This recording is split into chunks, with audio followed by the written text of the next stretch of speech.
ya estamos, Pastor Enzo, Ada, estamos en el aire con una nueva transmisión de la porción semanal. La porción semanal. Parece que fuera la porción de algún postre, ¿no? De alguna, y es un postre, un postre riquísimo. Delicioso. Es alimento para nuestras almas, estudiar cada semana la porción del Pentateuco, la porción del Pentateuco acompañada con lo que está relacionado en los profetas y en el llamado Nuevo Testamento. Así que bienvenidos todos, gracias por estar algunos esperando a que nos conectemos, a que comencemos la transmisión desde varios minutos antes. Gracias a todos ustedes por acompañarnos cada sábado a la mañana, como lo venimos haciendo desde hace años ya, ¿no? Desde hace 2 o 3 años, Ada.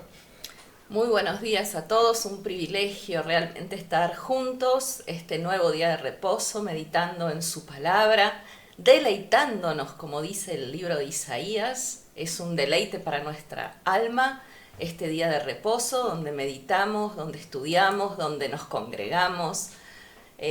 Bienvenidos a todos. Bueno, también aprovecho para saludar. Buenos días a todos, Shabbat Shalom. Que sea una mañana que podamos aprovechar muchísimo de esta oportunidad de aprender más de su palabra, de estar con él, teniendo la bendición yo también de acompañarlos a Ada, a Horacio, y estar con todos ustedes, y como dijo Horacio recién, agradecido por toda esa gente linda que siempre está conectada antes que yo puedo verlo, en las estadísticas que llevo.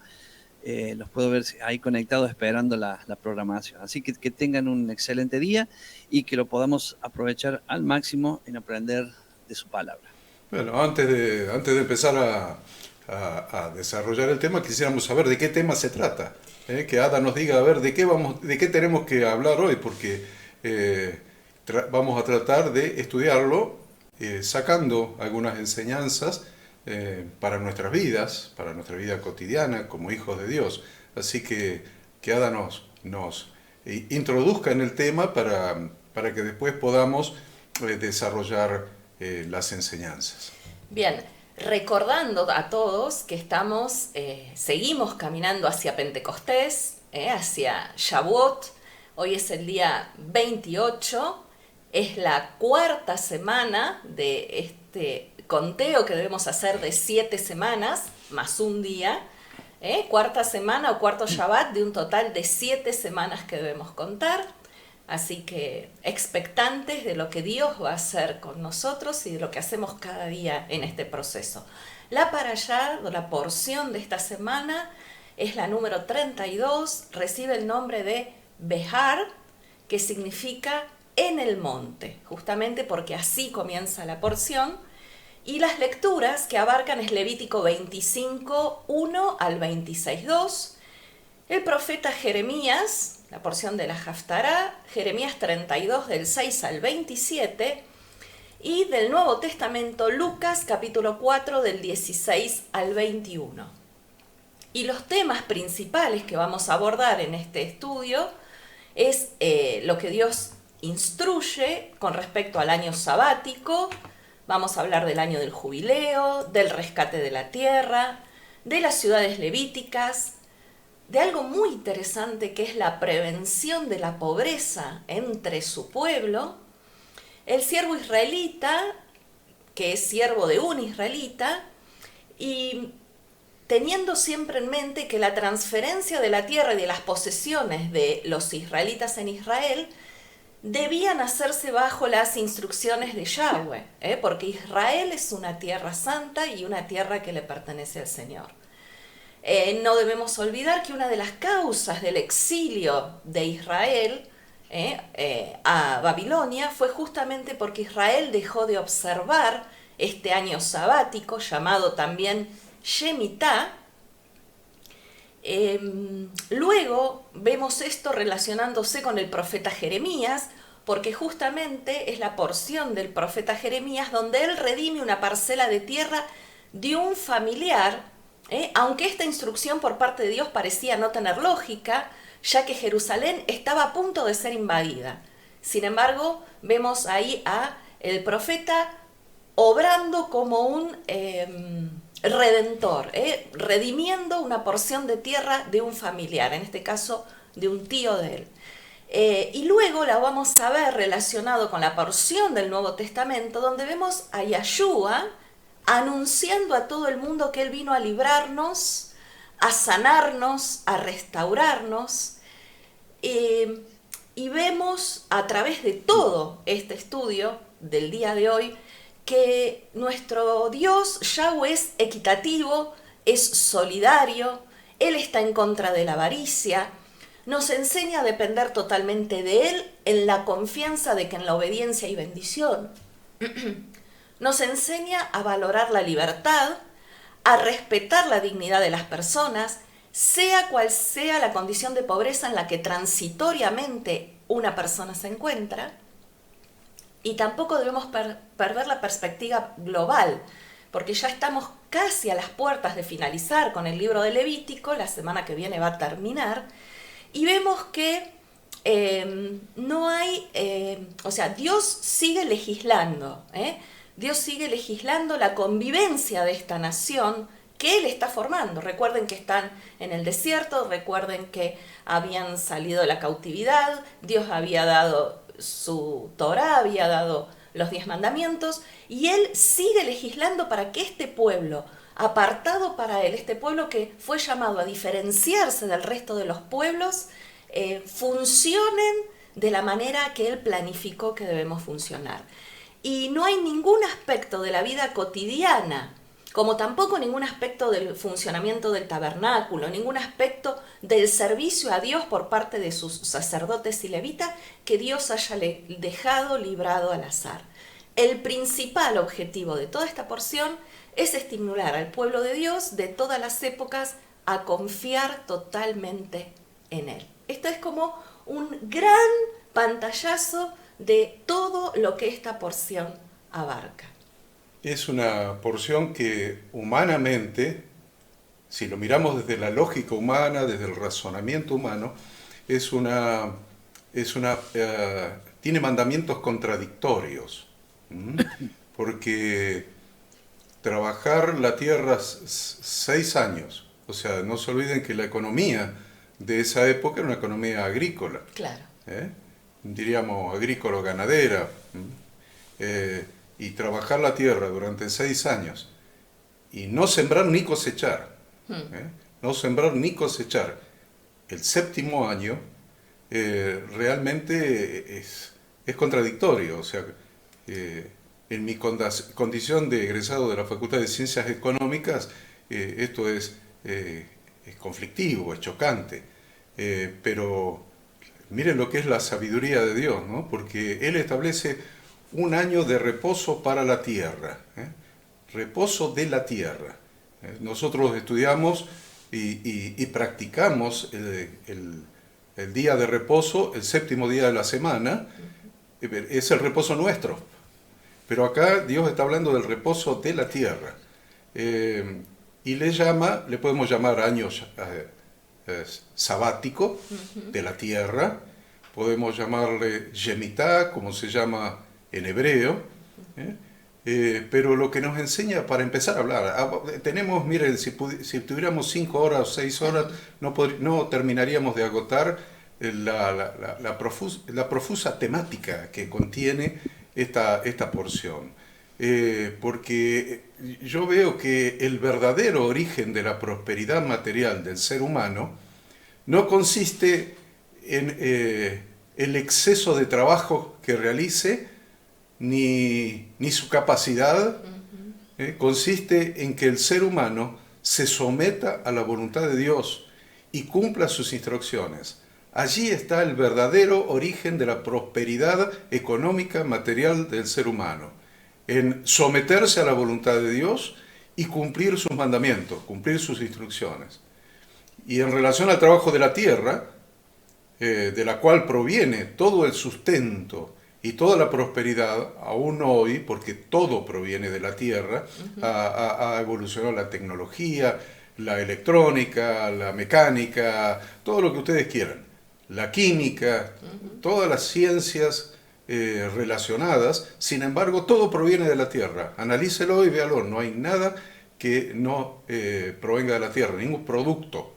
Entonces, todo el sustento y toda la prosperidad del ser humano, siempre desde la creación del mundo, ha provenido de la tierra. Y Dios estableció en el monte Sinaí, por eso hablamos que esta para allá, Behar, se refiere a desde el monte, porque Dios habló desde el monte de Sinaí. Dios habló desde el monte de Sinaí y estableció que se debe sembrar y cosechar durante 6 años. De la misma manera que se trabaja durante 6 días y después se descansa en el séptimo. Es decir, que el Señor determinó un año de Shabbat para la tierra. Y ahora vamos a analizar versículo por versículo y vamos a ver esta enseñanza tan profunda, que a veces estudiándolo durante la semana con Ada, el tema muchas veces emociona hasta el alma, hace derramar lágrimas, ver el propósito del descanso de la tierra, que nosotros a lo mejor lo vemos en términos agrícolas, lo tenemos al ingeniero agrónomo pastor Alejandro Pérez Baroni mirando ahí, y él puede hacer un análisis de recuperación de la tierra, de recuperación de las propiedades, de la fertilidad de la tierra, pero Dios no estaba pensando en eso, no estaba pensando en eso, estaba pensando en una cosa mucho más profunda y más espiritual relacionada con la tierra. Así que, Pastor Enzo, también lo invitamos a emitir su introducción al tema. Bueno, como siempre lo digo, en cada porción de la que vamos estudiando, qué hermoso es ver cosas que tienen que ver, lo mencionaste a Alejandro, que él es ingeniero agrónomo, y yo voy a decir algo que tiene que ver con eso, pero desde el punto de vista de lo que uno puede saber comúnmente, ¿no? Cuando dice 6 años la tierra la trabajarás y el séptimo año la harás descansar, la gente se preocupó también y qué vamos a comer, ¿no? O sea, de eso se trata, lo primero que te viene a la cabeza, ¿y qué vamos a comer? Entonces, yo sé que después lo vamos a ver versículo por versículo, pero quiero dejar una idea de lo que vamos a ver en todo este capítulo, que es la provisión de Dios, de eso se trata, su soberanía, su poder, su amor, el estar pensando en que cada uno tiene que tener lo suyo, que es la justicia de Dios, de que cada uno pueda tener lo suyo, por eso voy a hacer un comentario nada más del versículo 20, que lo acabo de anotar mientras ustedes iban hablando, que dice, y si dijeres, ¿qué comeremos el séptimo año? Es lo común que uno se pregunta, ¿no?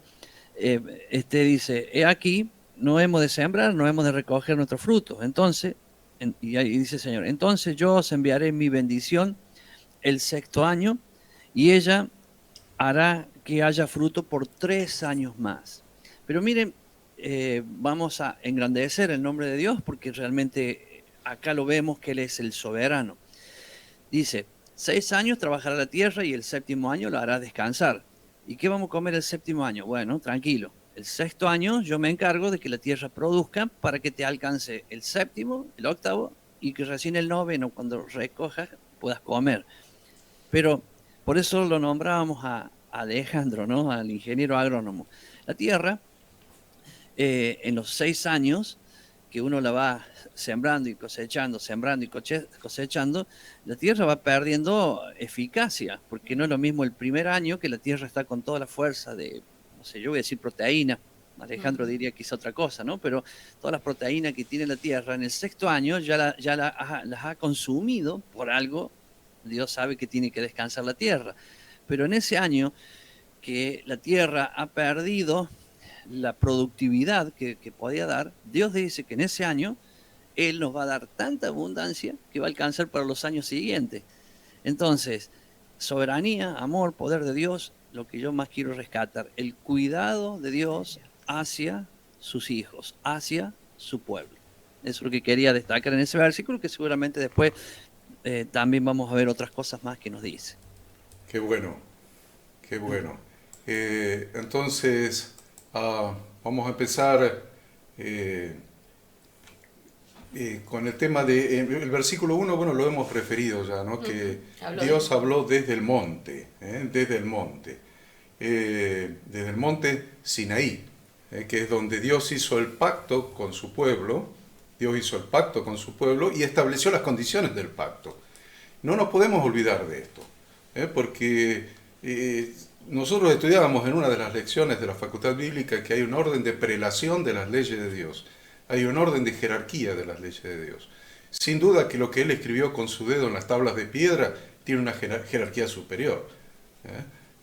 Y no se olviden que lo que Dios escribió con su propio dedo sobre tablas de piedra en el monte Sinaí, que es el monte desde el cual hizo el pacto, lo debemos considerar como algo especial. Y ahí escribió iba a decir el artículo cuarto, ¿no? El mandamiento cuarto. La instrucción número cuarta, que es el día de reposo nuestro, de sus hijos.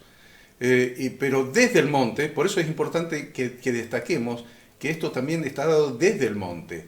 No fue dado a Moisés durante la travesía, durante los 40 años. No, desde el mismo lugar donde él hizo el pacto, estableció un día de reposo, un día sabático, un día de descanso de la tierra. Desde el mismo lugar del monte. Por eso es importante el nombre de esta porción, desde el monte.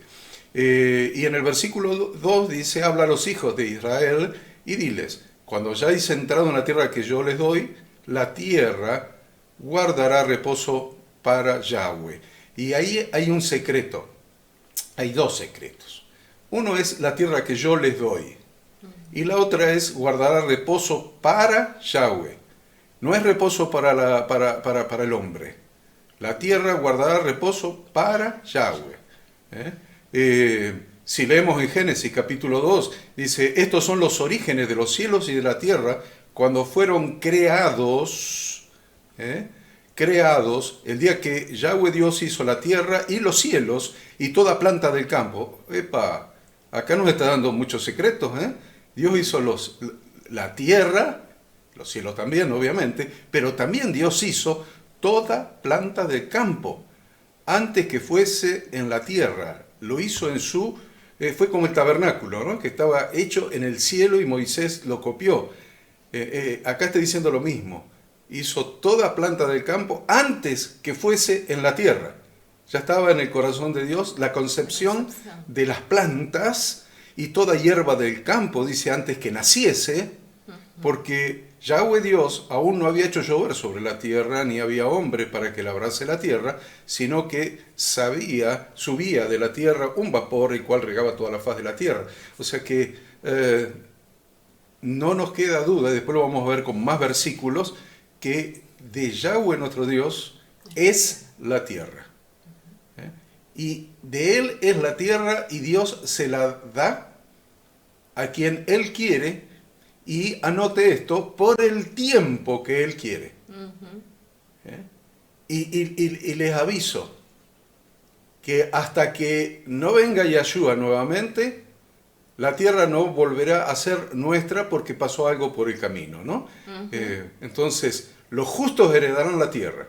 ¿Cuándo? Cuando venga Yahshua.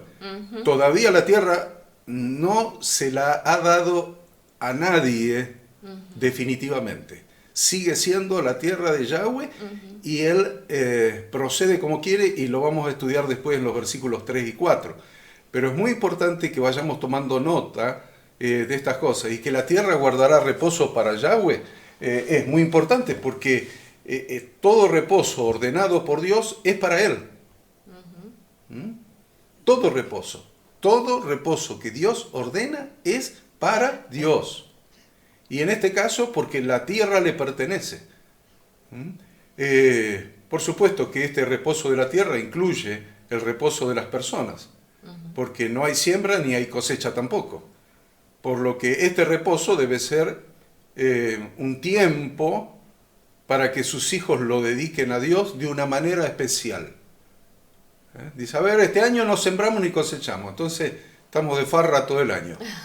Nos quedamos durmiendo. Bueno, sí, los dormilones se quedan durmiendo, los otros se van a pescar al río, ¿viste? Con la cañita. De vacaciones. como unos cuantos que yo conozco que van y mojan el anzuelo y nada más porque no sacan nada, pero viste, están ahí, está lindo. Yo me acuerdo cuando mi papá, cuando yo era chico, mi papá lo hacía y yo lo acompañaba y era entretenido porque estaba con los otros amigos ahí, conversaban, yo que era chico escuchaba, me reía con ellos, y un año pescando, ¿viste? El año Shemitah pescando porque no tenemos que sembrar ni cosechar. Y la verdad que en este estudio le vamos a demostrar que todo reposo que Dios ordena es reposo activo, porque Shabbat significa reposo activo. ¿Por qué activo? ¿No es reposo? ¿Cómo en el día de reposo voy a hacer actividad? ¿Reposo activo? ¿Cómo voy a hacer actividad? No, cambia la actividad. El reposo de lo que venía haciendo como habitual, lo que llama la habitualidad, lo que era habitual para mí deja de ser habitual y ahora tengo una actividad diferente. ¿Cuál es mi actividad? Toda la actividad relacionada con Dios. Toda la actividad relacionada con Dios. Qué bueno que está eso. Lo veo anotar al pastor Enzo. Sí, cuando refiriéndome a la primera parte, dice, cuando hayáis entrado en la tierra que yo os doy, habla de de lo que explicaste, de qué manera quiere Dios que utilicemos la tierra. O sea, nos habla de que justamente es que entremos para apartar un tiempo, o sea, estando en la tierra, llamémosle si querés el séptimo año es un reposo activo que es apartar el tiempo para estar con Él haciendo lo que corresponde, o sea, el arrepentimiento y y el aprender la palabra. Es por eso cuando decías recién, y hay un versículo que mucha gente lo toma, le da una interpretación diferente, cuando habla del día de reposo y dice que yo soy el Señor del día de reposo, mi Padre trabaja y yo también. ¿Eh? Entonces, a ver, algunos dicen, mi Padre trabaja y yo también. O sea, ya lo están viendo con una pala o con un rastrillo. No está hablando de eso, está hablando de la explicación que está dando Horacio, ¿cierto? Es un día que al ser activo quiere decir que trabajamos. ¿En qué? Ese es el tema. ¿En qué? En estar en Él. Es apartar el tiempo. No estoy refiriéndome solamente al Shabbat, sino me estoy refiriendo a la interpretación de esto cuando dice, cuando hayáis entrado en la tierra que yo os doy, la tierra guardará reposo para Yahweh. Si la tierra no va a guardar reposo, entonces, ¿qué hacemos nosotros? Justamente la actividad de estar en esa tierra haciendo con temor, arrepentimiento constantemente para aprender de su palabra, a edificarnos en él para que nuestra vida siempre dé en el blanco. Creo que en definitiva es un trabajo en nuestra vida espiritual. Es todo un tiempo para trabajar, pero en nuestra vida espiritual. Y es maravilloso eso. Hay algo que también es interesante y es la relación que hay entre la Shemitah y el Shabbat, porque ambos nos brindan testimonio de que Dios guardó el séptimo día y lo bendijo, tal como dice allí en Génesis, ¿no? Que fueron acabados los cielos y la tierra y todo el ejército de ellos, acabó Dios en el día séptimo la obra que hizo y reposó el día séptimo de toda la obra que hizo y bendijo Dios al séptimo día, lo santificó porque en él reposó de toda la obra que había hecho en la creación. Y estos 7 años del ciclo de la Shemitah también o aluden o se refieren a los 6.000 años de historia que tendrán como momento culminante el séptimo milenio, que es bajo el gobierno del Mesías. Para su congregación va a ser un periodo de paz y de reposo activo. ¿Para qué? Para ser sacerdotes en el reinado milenial de Yahshua, de Jesús. Y esta interrupción del trabajo de la siembra y la cosecha, como dijimos, es un beneficio para la tierra, dejándola descansar, siendo conscientes de que el verdadero propietario de todo es Dios.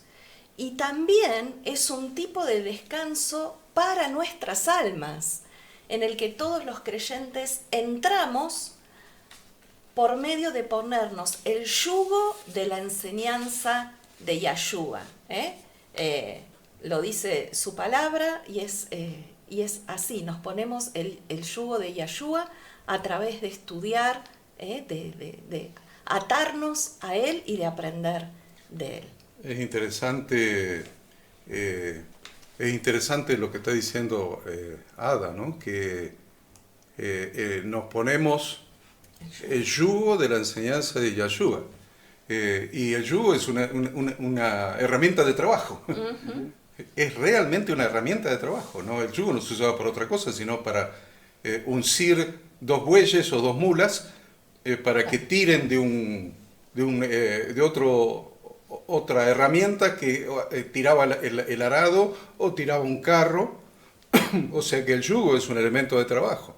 Entonces, es muy interesante que entendamos qué yugo nos tenemos que poner. Hay una escritura allí en Lucas capítulo 10 donde habla de Marta y María, donde María se sentó a los pies de Yahshua y oía su palabra. Fíjense qué interesante. En cambio, Marta se preocupaba mucho con muchos quehaceres. ¿Y qué dijo el Señor? ¿Qué dijo Marta, la que estaba preocupada por el trabajo? Se acercó al Señor y dijo: Señor, ¿no tienes cuidado que mi hermana me deje servir sola? Y Yahshua le dijo, respondiendo Jesús, le dijo: Marta, Marta, afanada y turbada estás con muchas cosas, pero solo una cosa es necesaria. María ha escogido la buena parte, la cual no le será quitada. Entonces, muchos están preocupados por el Shabbat, por el día de reposo. Otros podrían en esa época agrícola-ganadera estar preocupados por el año Shemitah. Y Dios dice, ese año es para que estés a mis pies, escuchando mi palabra. Y que elija seguir afanado y trabajando y le reclama al Señor: ve que yo estoy trabajando y no prospero, y este sí prospera, y el Señor responde siempre lo mismo: este ha elegido la mejor parte, la que no le será quitada. Es muy, muy importante entender eso. ¿Qué es lo que no nos será quitado? Porque la verdad es que podemos producir riqueza, podemos producir criptomonedas, lo que usted quiera. Nos ponemos ahí una fábrica de criptomonedas una mina de criptomonedas. Una mina se llama ahora. Se llama una mina de criptomonedas y no puede parar el Shabbat. ¿Cómo va a parar la fábrica de criptomonedas el viernes a la noche hasta el sábado a la noche? No. Se arruina la fábrica de criptomonedas. Entonces, les aviso, no hay nada de lo material que nos vayamos a llevar cuando el Señor venga. Es más, antes todavía. Yo sé que el pastor Enzo va a estar vivo todavía y va a escuchar cuando suene el shofar. Va a escuchar el shofar, él siempre me lo dice. Siempre dice. Que él se cuida porque quiere llegar a escuchar el shofar. Tal vez yo lo escuche desde otra posición más cómoda, acostadito. Pero lo concreto es que desde esa posición cómoda, más acostadito, vieron, a 1 metro bajo la tierra o 2, quién sabe cuánto, no voy a tener nada material. Nada material. Aún mi propio cuerpo, del polvo es y al polvo volverá, así que no voy a tener nada material.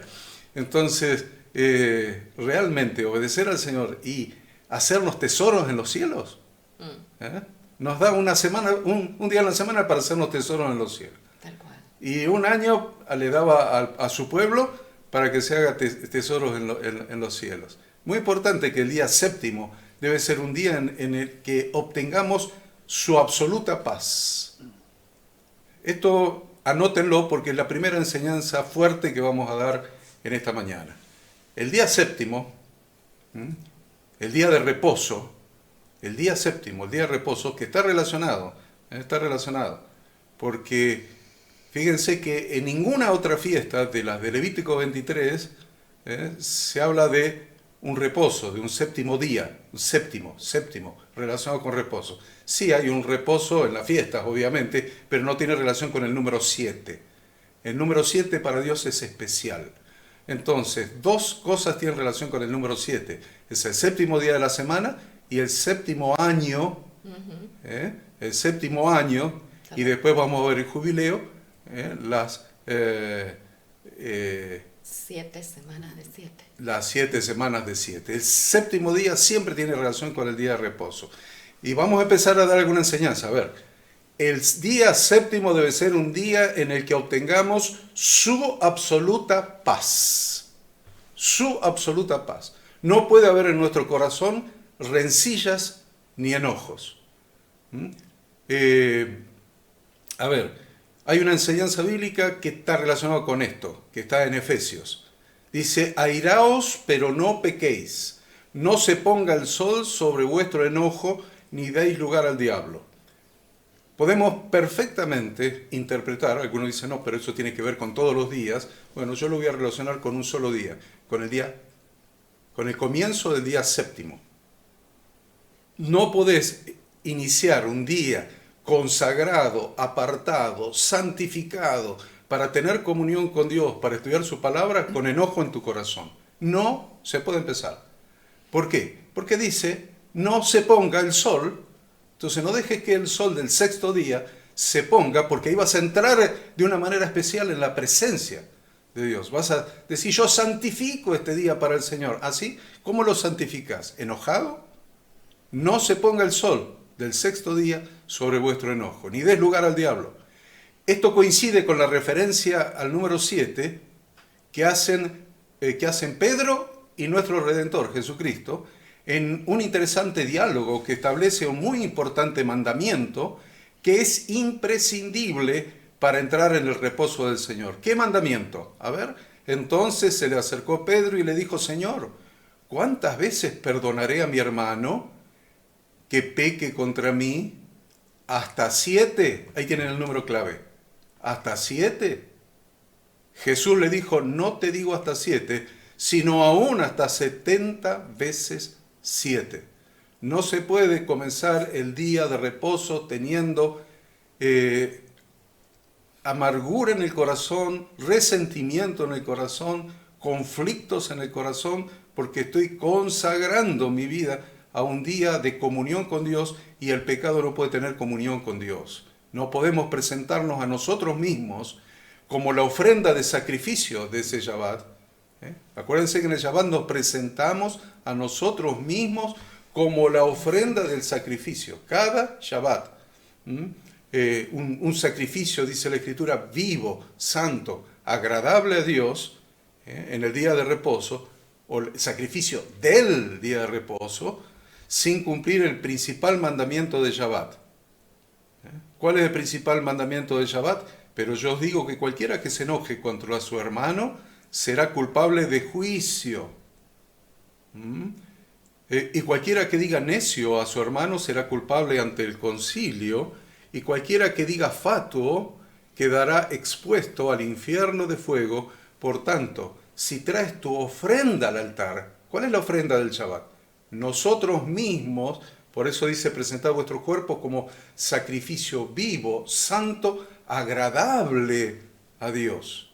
Este sacrificio de presentarnos cada Shabbat como sacrificio debe ser agradable a Dios. Entonces, cuando vengas con ese sacrificio cada Shabbat y te acuerdes de que tu hermano tiene algo contra ti, no vos contra un hermano, si tu hermano contra ti tiene algo, versículo 24 de Mateo capítulo 5, deja allí tu ofrenda delante del altar y anda, reconcíliate primero con tu hermano y entonces ven y presenta tu ofrenda. Esto demuestra ampliamente que la armonía entre los hermanos trae reposo. La armonía entre los hermanos trae reposo, trae paz al corazón.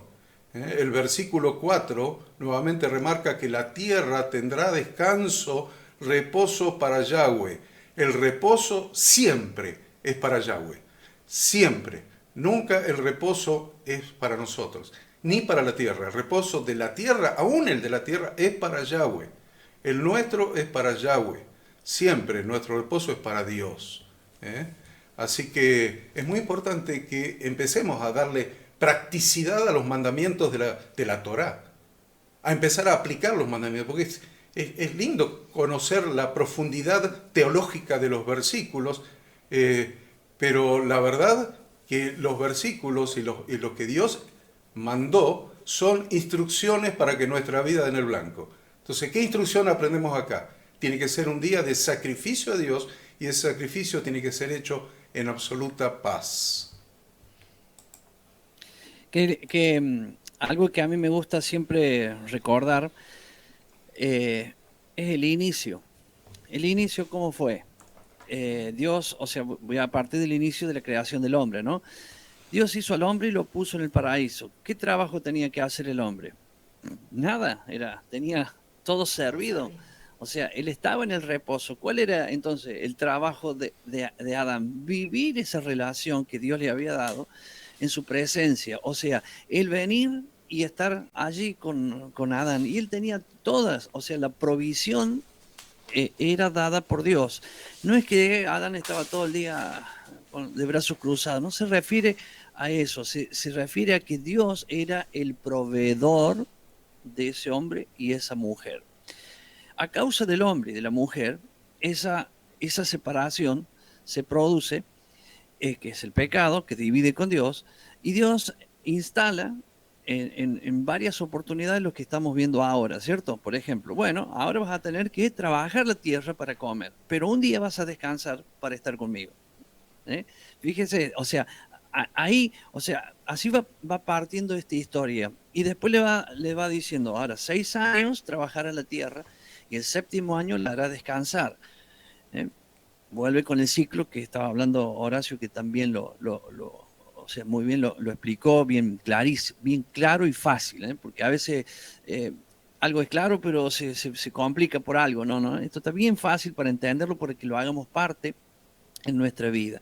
Y después cuando viene lo que es el jubileo, que son 7 ciclos de 7 años, que se vuelve a dar lo mismo, 6 y el 7º, de esa manera. Entonces, siempre, o sea, si bien ahora tenemos cada 6, 1, ya sea en la semana, en los años, ¿cierto? Cada 6, 1. Cuando comenzó todo, no había 6-1, era 1. O sea, el hombre vivía en esa relación. El hombre tenía la provisión de Dios. Si lo miramos de una manera como mucho más simple, ¿cuál es la idea de Dios? Bueno, hoy no hagas nada que yo te proveo. De eso se trata, pero ahora, tener que estar conmigo. Es como ir a la casa de alguien que te diga, no haces nada, acá lo que vas a hacer, vamos a comer juntos y vamos a pasarla bien entre nosotros. Entonces, toda la provisión depende de Dios. Este día que estamos hoy es el día en que Dios quiere proveernos, Dios quiere darnos, pero nosotros tenemos que estar con Él. O sea, aprovechar este día en estar con Él en la manera en que Él nos ha enseñado. Amén, qué bueno, qué bueno. Hay algo que dice el versículo 5, y es que lo que naciere de la tierra en este 7º año, en donde no se debía ni sembrar ni cosechar, dice el versículo 5, lo que de suyo naciera en la tierra segada, no lo segarás, y las uvas de tu viñedo no vendimiarás, año de reposo será para la tierra, mas el descanso de la tierra te dará para comer a ti, a tu siervo, a tu sierva, a tu criado, a tu extranjero que morare contigo, a tu animal, a la bestia que hubiere en tu tierra, será todo el fruto de ella para comer. Y es interesante leer que este año de reposo será para la tierra, demostrándonos de esta manera que la tierra también debe alabar a Dios en el año de reposo. El Salmo 66 dice, aclamad a Dios con alegría toda la tierra, cantad la gloria de su nombre, poned gloria en su alabanza, decid a Dios, cuán asombrosas son tus obras. Por la grandeza de tu poder se someterán a ti tus enemigos.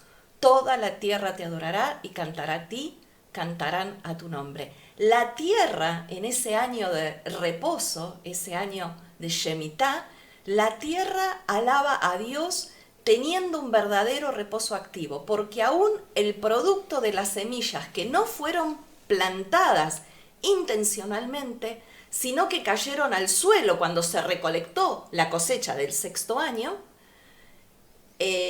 lo que produce naturalmente es, inclusive de manera milagrosa, es la alabanza de la tierra a Dios. Es una manera en que la tierra alaba a Dios.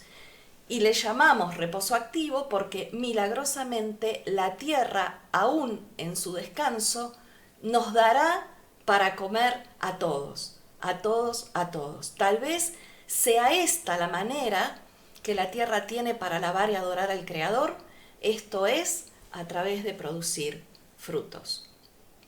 Y otra gran enseñanza que nos deja estos versículos es que el año de la Shemitá está prohibido que la gente trate a sus propios campos como si fueran de su propiedad exclusiva. Es decir, debían abrir los campos a todo el mundo, incluyendo al extranjero que moraba con ellos. ¿Qué habla esto? Nos habla de igualdad, la igualdad de todos al permitir que todos se beneficien de lo que naturalmente produce la tierra como adoración a Dios durante este año de reposo. Todo el mundo debe gozar de acceso igualitario a la producción natural de la tierra, que debe ser usada como alimento cada día, y por lo tanto no podían tener de eso que la tierra daba, como alabanza a Dios naturalmente, no podían tener un usufructo comercial. No se podía cosechar eso del 7º año para vender. Lo que el suelo produjese lo podían usar ellos mismos, el pobre, el siervo, el extranjero y aún el ganado. Qué buena manera de alabar a Dios y de adorar a Dios, ¿eh? Uh-huh. Qué sabiduría la de la Torá. La manera de alabar y adorar a Dios era produciendo fruto. Qué bueno que está eso, produciendo fruto. La tierra, aunque estaba en un descanso para la tierra, seguía produciendo fruto. Ahora, no se podía cosechar, ni volver a sembrar ni cosechar comercialmente para hacer diferencia, para hacer claro, dinero.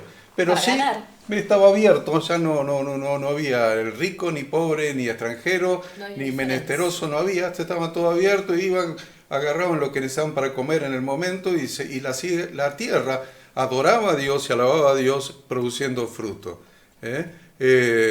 ¿Cuál es la relación con la tierra y nuestra vida espiritual? Que esta es la segunda enseñanza fuerte que queremos dar en esta mañana. Queremos hacer la Torá práctica.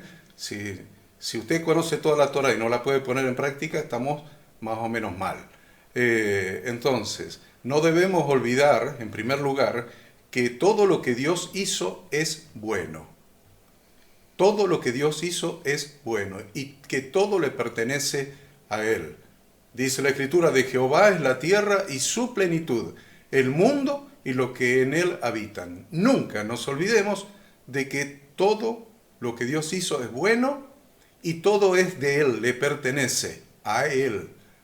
Nosotros somos mayordomos, no somos dueños de nada, ni de la ropa que tenemos puesta, ni del cuerpo, ni este tabernáculo transitorio que es nuestro cuerpo.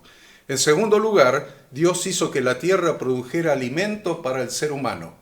Dios hizo que la tierra produjera alimento para el ser humano. Dice, bueno para comer.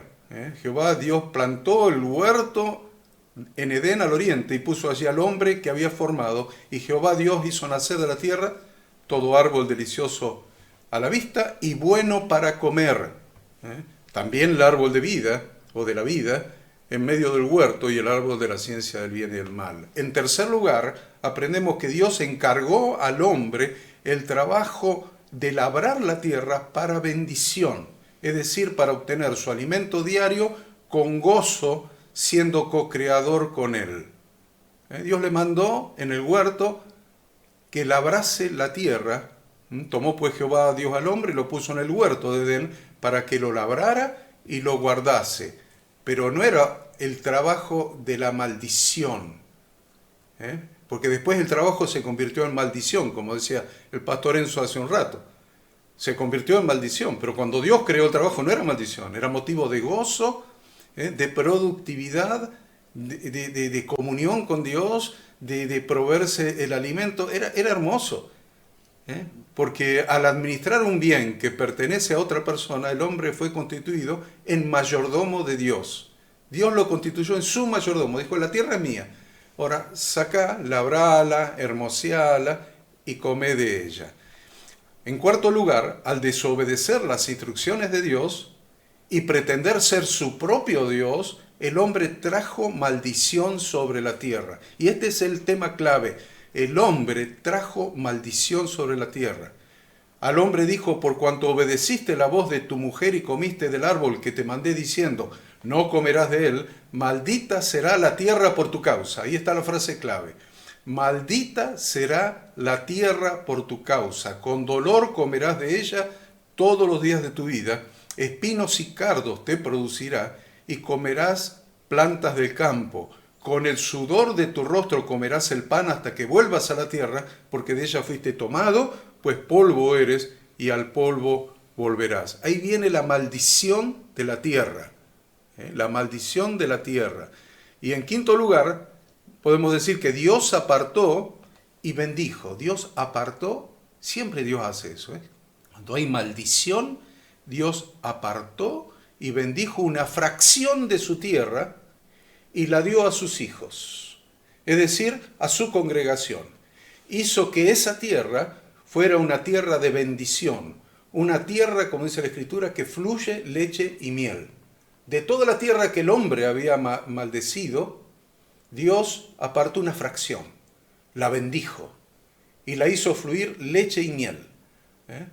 Dice en Levítico, pero en Levítico 20, estamos en el 25, pero en el 20 dice, pero a vosotros os he dicho, vosotros poseeréis la tierra de ellos, y yo os la daré para que la poseáis por heredad, tierra que fluye leche y miel, yo Jehová vuestro Dios, que os he apartado de los pueblos. Fíjense lo que hace siempre Dios, aparta para bendición. En sexto lugar, Dios encargó a su pueblo que no contaminen la tierra que les había dado. Porque la tierra continúa siendo de Dios, quien es santo. No se puede contaminar la tierra porque Dios te la da, pero sigue siendo de Él y Él es santo, no la puedes contaminar. Dice en Números 35, no contaminéis pues la tierra donde habitáis, en medio de la cual yo habito. Porque yo Jehová habito en medio de los hijos de Israel. Dios tiene sumo cuidado de que su tierra no se contamine. En ese cuidado ordenó el año Shemitah. En séptimo lugar, podemos decir que por apartarse de las instrucciones de Dios, o sea, de apartarse de su Torá, e ir detrás de los ídolos, abandonando a Yahweh, el único Dios vivo y verdadero, el ser humano contaminó la tierra que es de Dios. Su pueblo contaminó la tierra, la cual espiritualmente es figura del corazón del hombre. Acuérdense de la parábola del sembrador. ¿Cuál es la tierra? El corazón del hombre. El ser humano debe santificar la tierra. Y acá está la enseñanza, como punto 8, para los que están anotando. Como punto 8, el ser humano debe santificar la tierra que Dios le dio, es decir, debe santificar su propio corazón, que es el lugar, es la tierra donde se siembra la palabra de Dios. El hombre, el ser humano, el hombre y la mujer debe santificar la tierra que Dios le dio, su corazón. ¿Cómo se sana esa tierra? Porque cantamos, sana nuestra tierra, sana nuestra... ¿Cómo se sana la tierra? La tierra que es nuestro corazón. ¿Cómo se sana? En primer lugar, la palabra de Dios sana la tierra. Dice Isaías 55, porque como desciende de los cielos la lluvia y la nieve, y no vuelve allá, sino que riega la tierra y la hace germinar y producir, y da semilla al que siembra y pan al que come, así será mi palabra, que sale de mi boca. No volverá a mí vacía, sino que hará lo que yo quiero y será prosperada en aquello para que la envíe. La palabra de Dios sana la tierra de Israel contaminada, pero para nosotros la palabra de Dios sana nuestra tierra, que es nuestro corazón. Cuando cantemos sana nuestra tierra, sepamos que nuestra tierra es nuestro corazón y pensemos si la palabra de Dios está sanando nuestro corazón.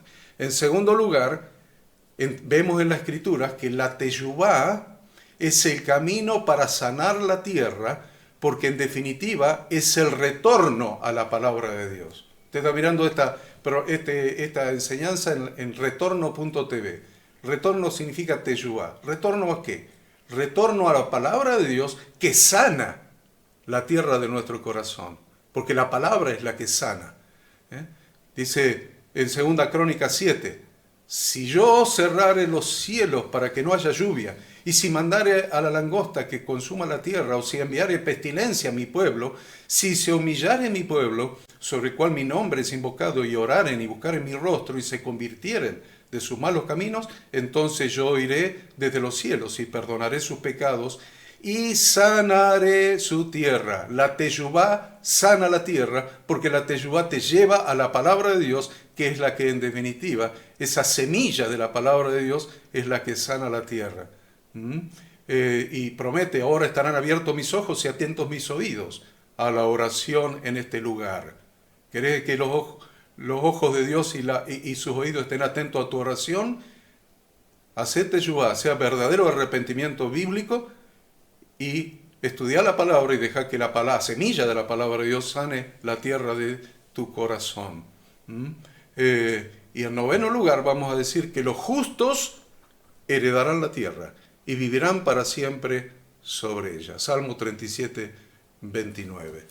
Con esto creo que estaríamos casi terminando el Shemitah, como para empezar en el año del jubileo. Cuando estás hablando de tema nos lleva siempre el versículo 1, ¿cierto? Cuando arranca y dice, o sea, el 2, habla a los hijos de Israel y diles, cuando hayáis entrado en la tierra que yo les doy, la tierra guardará reposo para Yahweh. O sea, siempre habla de lo que nuestro corazón tiene que hacer, o sea, apartar.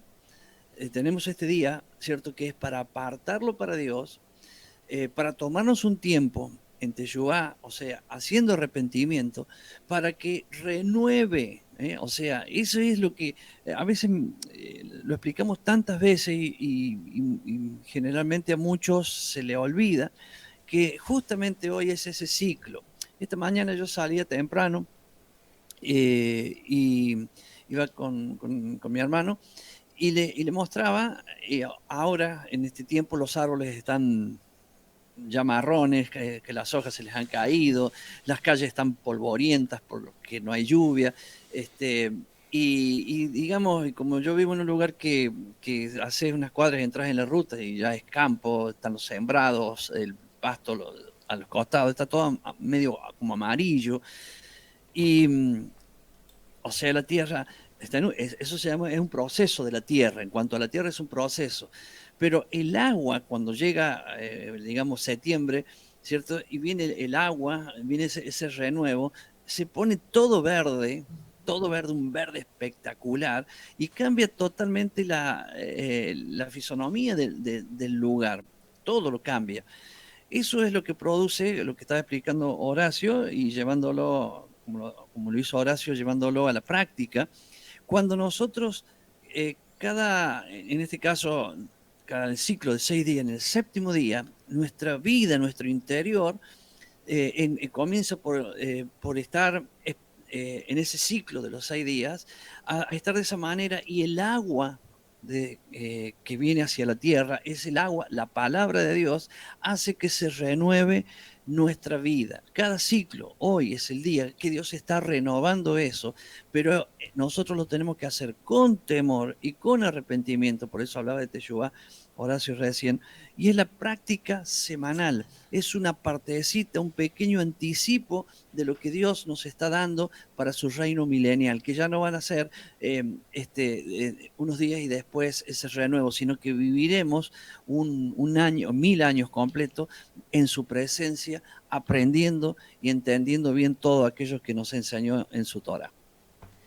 A continuación, a partir del versículo 8, comienza a hablar del año del jubileo, llamado también Yobel o Yobel. Las leyes del jubileo hacen que la gente tome conciencia de dos cosas, que tanto la tierra como la libertad son dones de Dios, y que la propiedad de la tierra retorna a quien Él la ha dado. Si nos recordamos el reparto de la tierra cuando la nación de Israel ingresa a la tierra prometida. Él establece quiénes serán los mayordomos o administradores de la tierra que solamente le pertenece a Él. Y se trata, el año del jubileo, de un año muy especial. ¿Por qué? Porque en ese año se remitían las deudas personales y se recuperaba legalmente toda propiedad y toda libertad que se hubiese tenido que enajenar desde el último jubileo. La propiedad que a cada persona le correspondía como parte de esa alícuota de la tierra de Israel no podía ser enajenada por más tiempo que hasta el año del jubileo, es decir, hasta ese año número 50. Este jubileo se da cada 50 años, tal y como lo explica ahí los versos de la palabra. No tenían poderes para vender, sino solamente para hacer arriendos por cierto número de años. Y ese periodo culminaba cuando llegaba el año del jubileo, cuando llegaba el año número 50. ¿Qué nos da esto? Dios en su sabiduría proveía un medio para que la distribución de la propiedad por familias y por tribus se conservase equitativamente, y me encanta esto, y para que nadie se hiciese rico de un modo desorbitado, para que no hubiera abuso.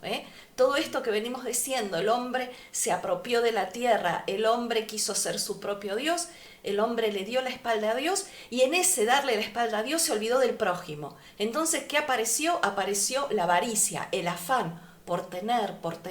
Y vemos que Dios es equitativo para que nadie se hiciese rico de un modo desorbitado. Podemos decir que es una ley extraordinariamente sabia, tanto en lo económico como en lo social.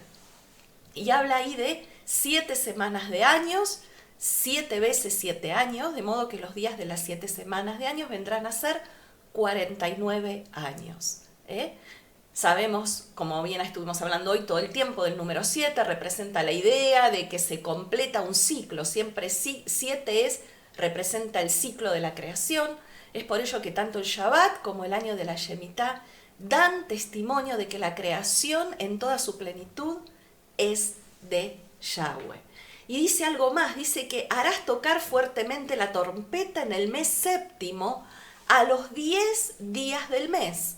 El día de la expiación haréis tocar la trompeta por toda vuestra tierra. Entonces, debía ser proclamado este año, el comienzo de este año, a son de shofar por todo el territorio de Israel, y esto sonaba en el día de la expiación, cuando terminaba el día de la expiación. Ese día, el día 10 del mes séptimo, al finalizar ese día de la expiación, se transformaba en un día de júbilo y el shofar sonaba por toda la tierra.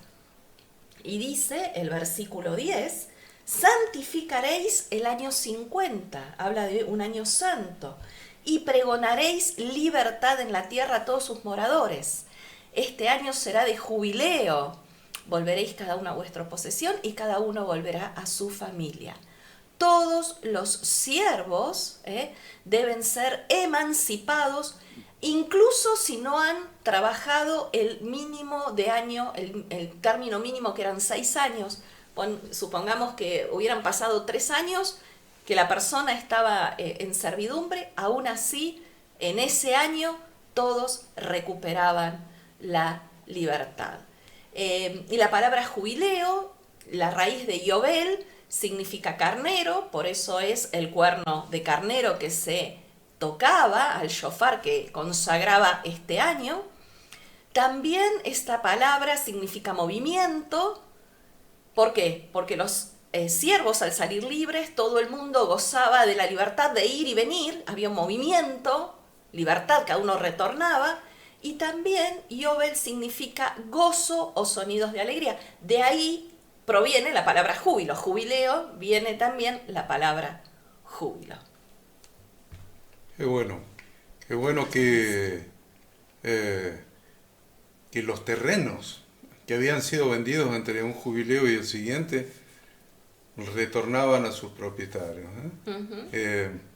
Hay una frase que se usa mucho en economía, cuando uno estudia en la Facultad de Economía 1, Economía 2, micro, macro, es la explotación del hombre sobre el hombre. El gran drama de la humanidad, la explotación del hombre por el hombre. Y la verdad que después los economistas, David Ricardo, Adam Smith, todos los economistas del capitalismo, o Marx, Engels en el comunismo, todos trataron de resolver el problema económico. Y a ninguno se le ocurrió ir a la Torá. A nadie. Porque Dios tiene resuelto todo, toda nuestra vida, todos nuestros problemas, todo está resuelto. Toda convivencia humana, toda relación humana, tanto comercial como en el trato diario, todo, absolutamente todo está tratado en su Torá. Y bueno que cuando la persona no sabe nada de esto, una de las primeras cosas que cuando ve, que primero es extraño, después de pasar a ser extraño en uno, comienza a hacer cálculos que no está acostumbrado a hacerlo. Y después el último proceso es cuando empieza a entenderlo y a vivir la bendición que tiene esto, porque todo esto habla de libertad. Y justamente es el trabajo que hizo Yahshua cuando vino a la tierra. Él vino a darnos esa libertad. Esto está relacionado siempre con el libro, podríamos decir en Lucas 4, cuando él dice, él lee esa palabra y dice, el Espíritu Santo está sobre mí y me ha enviado. ¿Y de qué está hablando? A traer libertad. O sea, él venía a cumplir ese jubileo, venía a abrir ese jubileo, ese gozo, esa alegría, esa libertad, el movimiento, como decía recién, para que podamos ser libres. Entonces, cuando vamos entendiendo, porque esto está relacionado a la vez con el calendario de Dios, porque es la última parte de su calendario cuando habla de que un día comienza de la tarde, o sea, la caída del sol, hasta el otro día la caída del sol. Una semana es un ciclo de 6 días y el séptimo es el día de reposo, que es el día que marca el final de esa semana, y obviamente inmediatamente el renuevo, que es aparecer en el octavo, que sería el primero, renovado para un nuevo ciclo. El mes, que tiene que ver con la luna, que vemos el inicio del mes con la luna, y cuando la luna desaparece termina el mes. El año, que tiene que ver con el inicio del año, donde va a iniciar la Pascua, con la madurez, que sería la primavera, y ya estamos en el año. ¿Qué viene después del año? Contar 7 años, o sea, 6 años. El séptimo año es el Shemitah, o el año de reposo, y después de nuevo, el mismo ciclo. Esos 7 años, un ciclo de 7 veces, y llegamos al 49, el año 50, que sería este año. Todo eso también tiene un orden para entender cronológicamente la Biblia, y también para lo que sería escatológicamente la Biblia, entenderla. ¿Por qué? Porque termina un ciclo de 6.000 años para iniciar el ciclo milenial. Y ya estamos ahí, estamos como quien dice, en el borde, que solamente Dios, que conoce los tiempos, sabrá el momento que termina ese ciclo de los 6.000 años, 6 días, y pasamos al último año. Por eso decía, cuando nosotros aprendemos a estudiar, hoy la gente ha leído este capítulo, que es relativamente corto, son 55 versículos más 2 versículos del otro, y lo habrá leído en algunos casos muchas veces. Ahora se encuentra en una explicación de lo que ha leído, luego se encontrará dentro de unas horas en un lugar con un grupo de hermanos donde van a compartir, van a ser recíprocos, o sea, todos van a compartir allí estos versículos, y eso produce en el corazón un aprendizaje que con el tiempo se establece y comienza a entender el resto, todo lo que viene adelante, porque si nosotros ya tenemos la estructura de cómo Dios ha dividido las cosas, es solamente después entender dónde van cada una de ellas, y lo más importante es aplicar lo que hemos aprendido, porque de eso se trata, ¿no? Y hoy es un día justamente de aplicar esto. Así es, maravilloso, maravilloso como todo en Dios tiene una lógica, el nada lo deja librado al azar. Cuando avanza describiendo las actividades de este año de jubileo, yo ahí rescaté dos versículos, tanto el versículo 14 como el 17. El versículo 14 dice: cuando vendiereis algo a vuestro prójimo o comprareis de mano de vuestro prójimo, no engañe ninguno a su hermano, ¿sí? Y repite en el 17: y no engañe ninguno a su prójimo, sino temed a vuestro Dios. Entonces se refiere a no engañar ni afligir a ningún semejante. Es decir, no solamente engañarlo desde el punto de vista económico, sino tampoco herir a las personas con palabras en nuestras relaciones interpersonales. Cierra esta frase diciendo: temed a vuestro Dios, porque Dios conoce lo que verdaderamente hay en el corazón del hombre. Es peor herir a alguien en lo personal que herirlo financieramente, porque retornar dinero es posible, pero la venganza tiende a permanecer en el corazón de la persona aún después de pedir las debidas disculpas. Por eso, quien avergüenza a su prójimo en público es considerado un asesino. Entonces, esta porcioncita dentro de la porción nos habla de esto, ¿no? De para Dios y para su plan, para su pueblo, es que respetemos a nuestro prójimo. No tratemos de sacar ventaja, no tratemos de explotarlo, no dejemos que la avaricia y el afán se transforme en el centro de nuestras vidas. Y luego, del versículo 18 al 22, habla de ejecutar los estatutos, guardar sus ordenanzas, ponerlos por obra, y nos da una seguridad, nos da una promesa. Habitaréis en la tierra seguros, y la tierra dará su fruto, y comeréis hasta saciaros, y habitaréis en ella con seguridad. La Torá exhorta a su pueblo, tanto a Israel en ese momento como a nosotros hoy, a que observemos, que guardemos estas instrucciones, tanto de la Shemitah como en el Yobel o en el año de jubileo. La seguridad que se les daba es que por observar estos días de reposo de acuerdo con el mandamiento de Dios, no habían de perder nada, sino que iban a ganar mucho. Exactamente lo que el pastor Enzo decía al comienzo y también lo mencionábamos. Habla de la provisión de Dios. En la obediencia hay bendición. Dios promete que iban a disfrutar de seguridad, que tendrían abundancia, que no les faltaría el alimento ese año en que no iban a sembrar ni a cosechar, pero la promesa es más amplia. ¿Por qué? Porque no tiene límite de tiempo, es decir, que no tiene una fecha de finalización. Esto tenía por objetivo estimular al pueblo de Dios de todas las épocas a confiar totalmente en Él. Lo que repetimos y repetimos vez tras vez. Esto habla de libertad y esto habla de confiar plenamente en la provisión de Dios. Si nos sometemos a sus instrucciones, hay bendición. Él promete seguridad. Vivimos en un mundo literalmente en caos. No sabemos qué va a pasar mañana, con incertidumbre, con temor de lo que pueda pasar. Sin embargo, acá Dios habla, nos insta a sus hijos de todas las épocas a confiar plenamente en Él.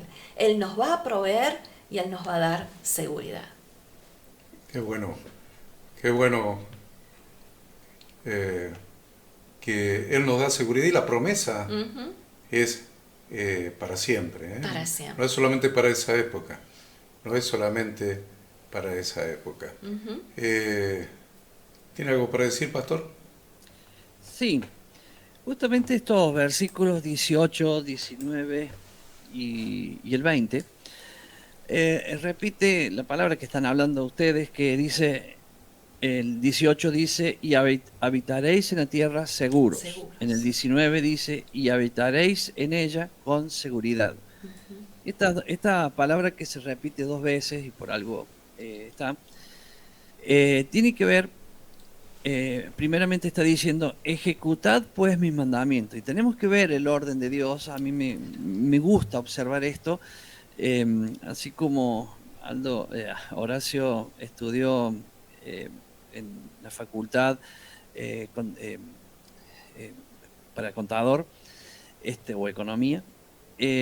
Aquellos que a mí me tocó en la vida, digamos, la práctica de las matemáticas en el sentido de lo que sería ser técnico y las evidencias de las cosas, yo logro entender acá lo que siempre Dios dice. Yo voy a compartir algo que es bien práctico en estos tiempos. El Señor dice, por cuanto has guardado la palabra de mi paciencia, yo te guardaré de la hora de prueba que ha de venir sobre el mundo entero.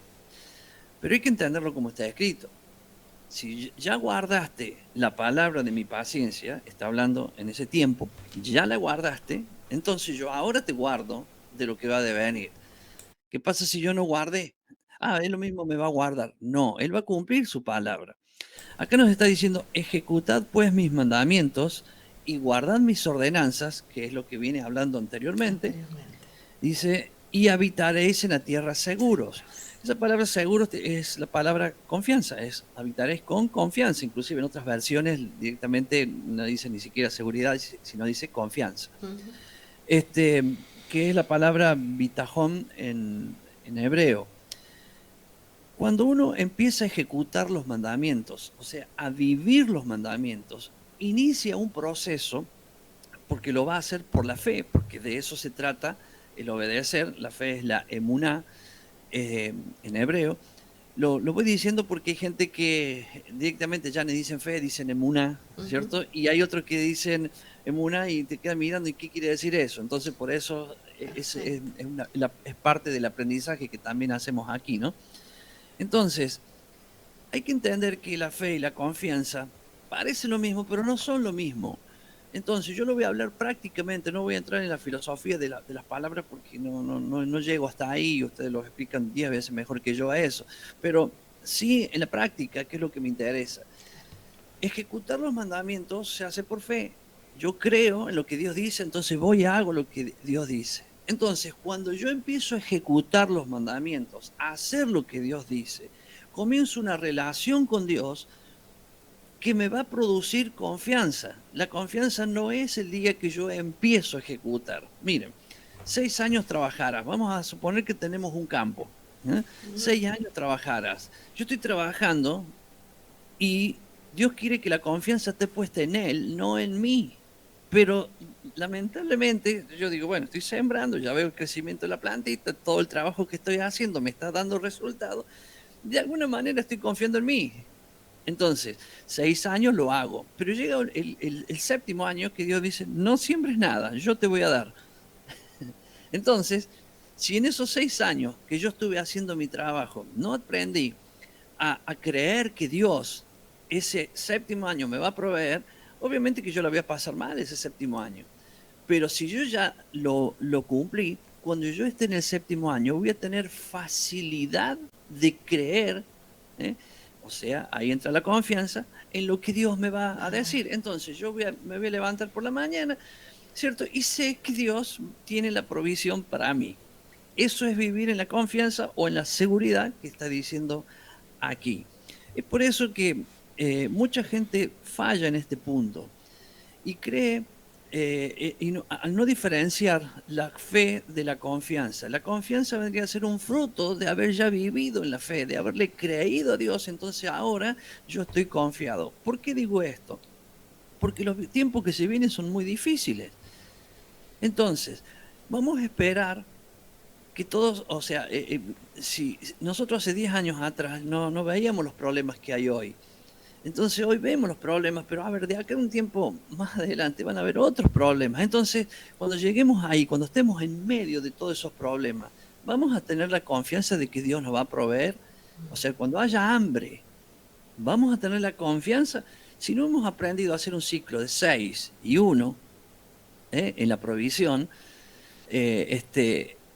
si no lo hemos aprendido de tantas enseñanzas que Dios nos ha dado y prácticas que Dios nos ha dado, cuando llegue el verdadero momento de que no haya, ¿cómo voy a tener confianza si no lo hice? Entonces, ejecutad pues mis estatutos, guardad mis ordenanzas y ponerlos por obra, tiene que ver con la fe. Le creo a Dios y lo hago.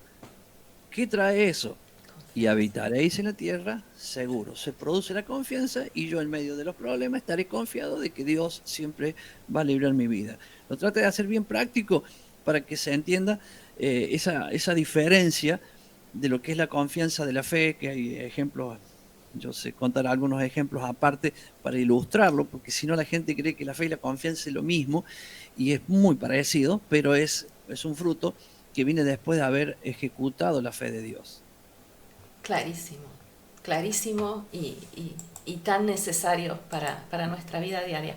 Y el versículo 21 y 22 dice que Dios garantiza, el 21 dice, entonces yo os enviaré mi bendición el 6º año, esto es lo que decía el pastor Enzo, es consecuencia de haber obedecido y guardado. Dice, entonces enviaré mi bendición el 6º año y hará fruto por 3 años. Y entonces acá Horacio va a explicar cómo es esto de por qué 3 años, ¿no? ¿Por qué 3 años iba a dar fruto la tierra? Justamente porque el 6º año era el último año que se podía sembrar y cosechar, el 7º no. En el 8º año se volvía a sembrar y a cosechar, entonces alcanzaba para el 7º, para el 8º y para poder esperar hasta el 9º año que se volvía a cosechar el trabajo de la tierra. Es decir que Dios le asegura a su pueblo, a diferencia de quienes solamente ven las leyes naturales, que no estamos sujetos a un proceso humanamente lógico o razonable. Si no trabajás no tendrás alimento. La razón dice, por eso preguntábamos en un versículo anterior, ¿qué vamos a comer? Lo primero que pienso es, ok, descanso, confío, no trabajo, ¿qué como? Pero las leyes de Dios para su pueblo rompen las leyes de la lógica humana. Luego, a partir del versículo 23, el versículo 23 dice, la tierra no se venderá a perpetuidad, porque la tierra mía es, pues vosotros forasteros y extranjeros sois para conmigo. Entonces aquí se refiere a el rescate de la tierra. Se podía rescatar la tierra. Estos versículos nos ratifican que la tierra es de Dios, por eso no se podía vender a perpetuidad por parte de la familia a la que le había correspondido en suerte al hacer la distribución de la tierra.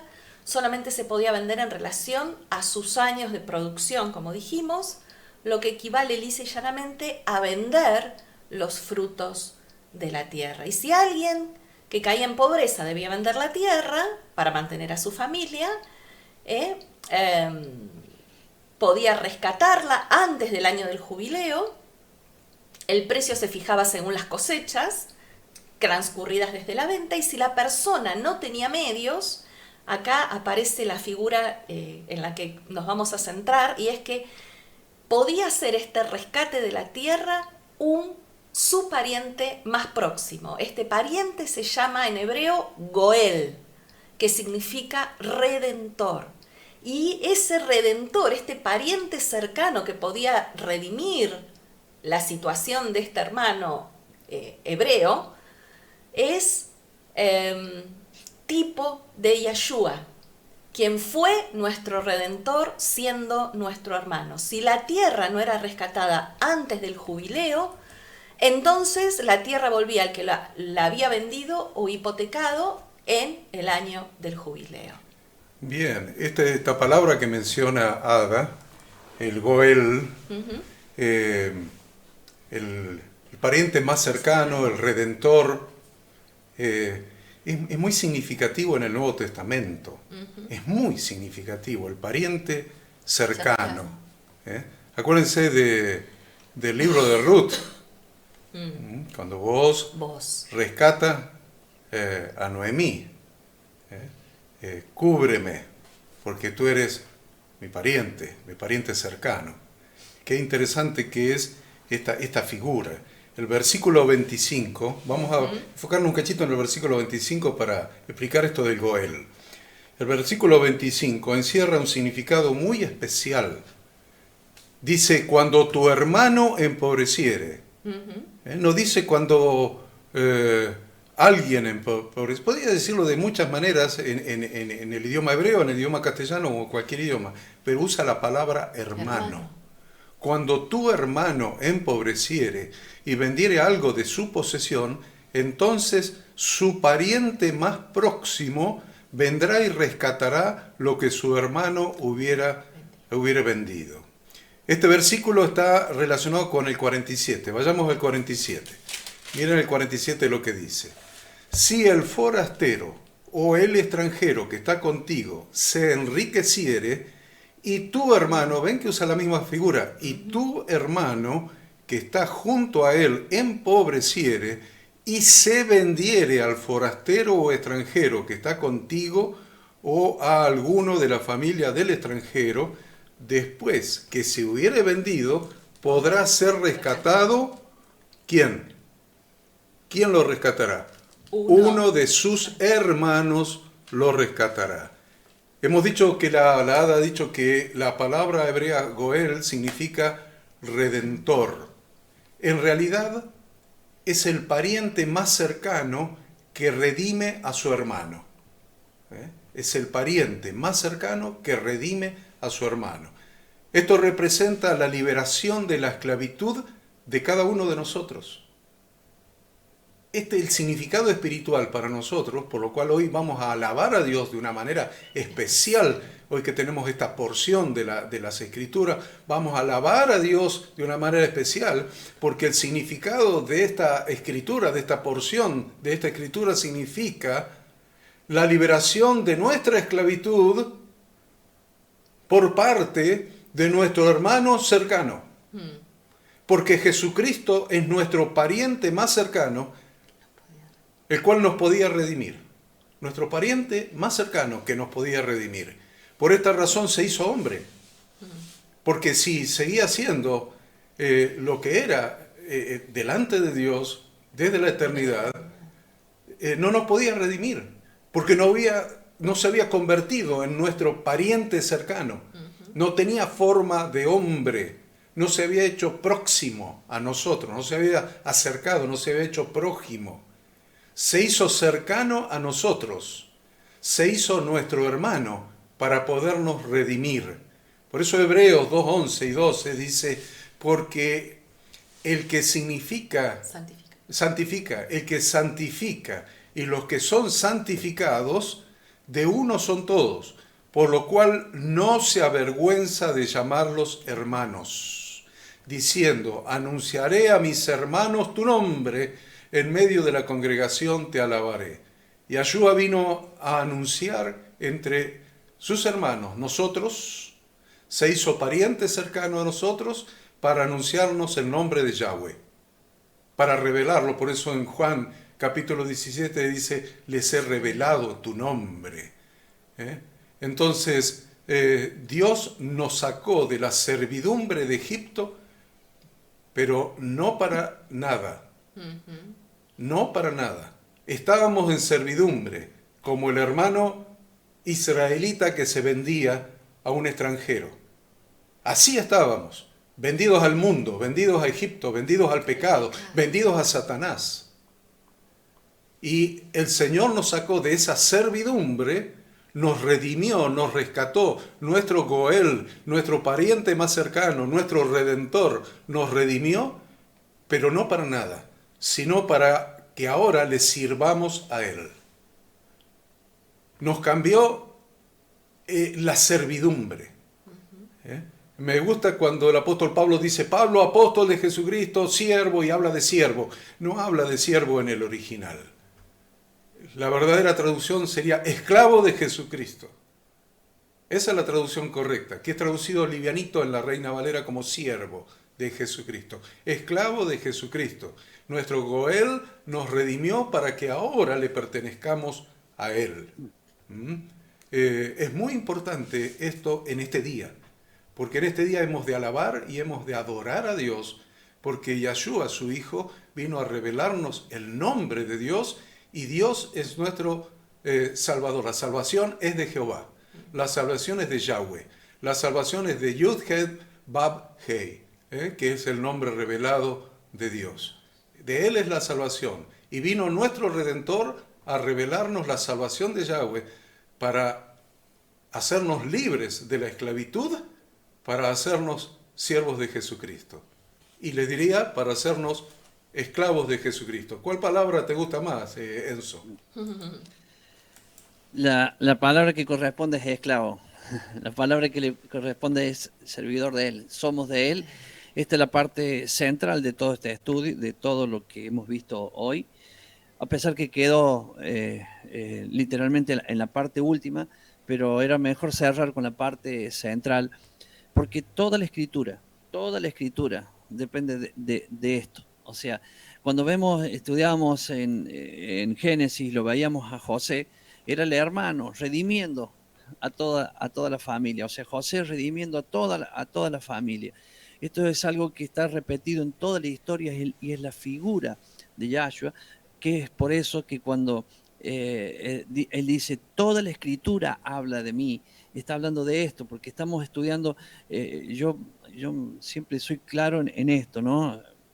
Tantos años de creyente que tengo, y cuántas veces habré leído esto, y lo he pasado porque lamentablemente uno lo veía como, bueno, es parte de la ley, esto era antes, y no sé qué, y tenía toda una verdad incluida ahí, que hoy, al volver, al hacer teshuvá, retorno, miramos hoy la palabra y como le digo a la gente, estudiemos semanalmente, porción por porción. O sea, en este caso, mira, hoy era un solo capítulo, pero este solo capítulo te da la luz para el entendimiento de lo más básico. Ahí está el hermano mayor redimiéndonos a todos nosotros. Qué impresionante.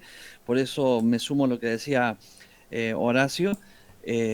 Hoy es un día para centralizar la adoración en este punto específico. Él ya nos redimió y nos dio la libertad.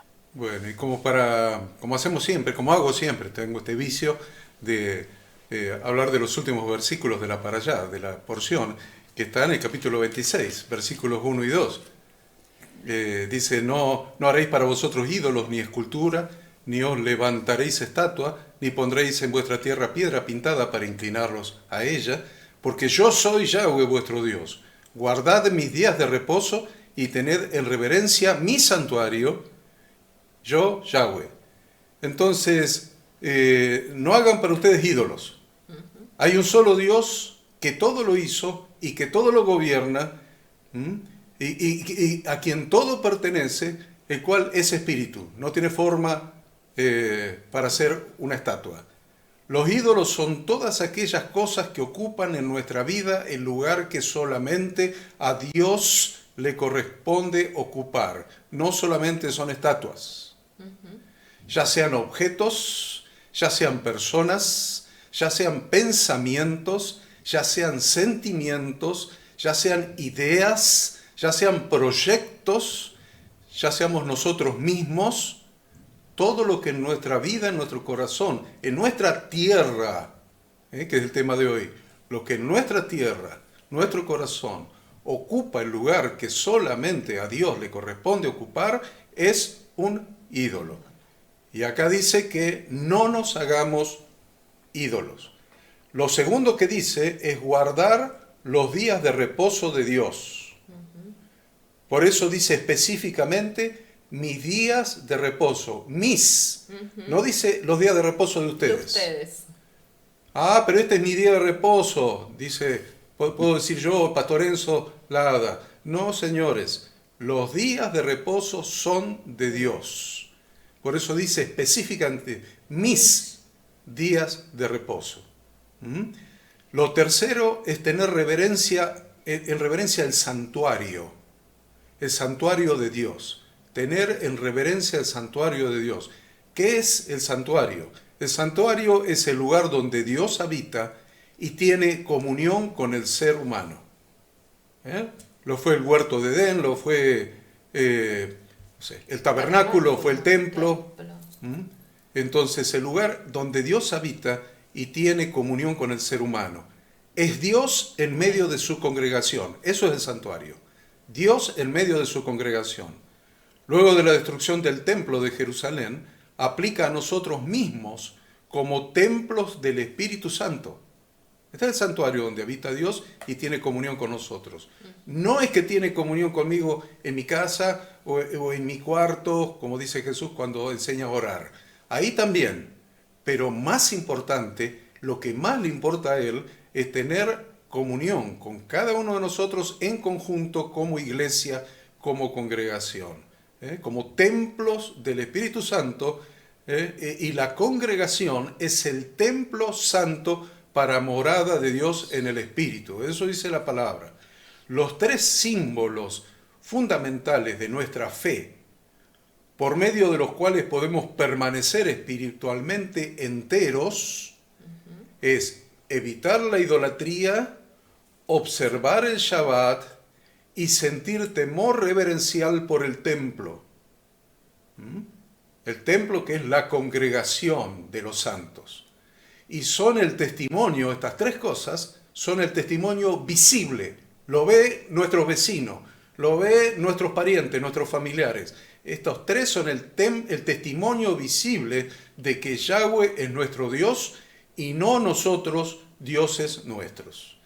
Nada más por mi parte y los saludo en el nombre del Señor. Gracias a cada uno por estar, un privilegio realmente como Dios nos sigue hablando y cuánta riqueza encierra su palabra. Shabbat Shalom. Gracias a todos los que estuvieron allí, realmente es una bendición porque hemos compartido con ustedes, si bien ustedes nos vayan a nosotros, pero recuerda que siempre hay un chat al costado y son los que de alguna manera escriben algo y están compartiendo, pero los demás también lo hacen. Es una bendición cada sábado a la mañana estar en este programa. Gracias Horacio, gracias Ada y gracias a todos ustedes. Shabbat Shalom para todos.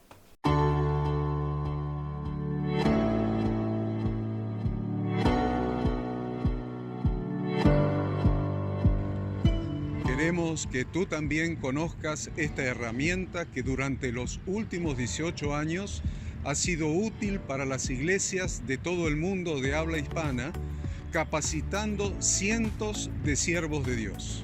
Las formas de aprender están cambiando y Ministerio Bíblico Internacional, a través de su facultad bíblica, brinda programas de formación ministerial bíblica, teológica y práctica para la multiplicación y edificación de la iglesia 100% online. Respondiendo a las necesidades de hoy, para aquellos que no cuentan con la posibilidad de asistir a clases presenciales, donde quiera que estés, en todo lugar, recibirás el material de estudio y verás las clases en vivo y on demand, accediendo a través de tu celular, PC, tablet o Smart TV. Recibe tu capacitación en las siguientes carreras: diplomado en teología para maestros de grupos de evangelismo y discipulado, licenciatura en teología pastoral, diplomado en teología y práctica ministerial para pastores, líderes y servidores. Súmate a los pastores que han organizado un grupo de estudio tutorial a distancia en la congregación con estudiantes locales y de las otras iglesias de la zona. Esta es tu oportunidad como seguidor de Cristo para comenzar tus estudios y completar tus exámenes desde la comodidad de tu hogar y en los horarios que tengas disponibles. Súmate al liderazgo de este tiempo y adquiere las habilidades, herramientas y valores necesarios para impactar el mundo con la palabra de Dios y transformar la vida de aquellos que creen al Evangelio. Para más información, ingresá a facultadbiblica.com.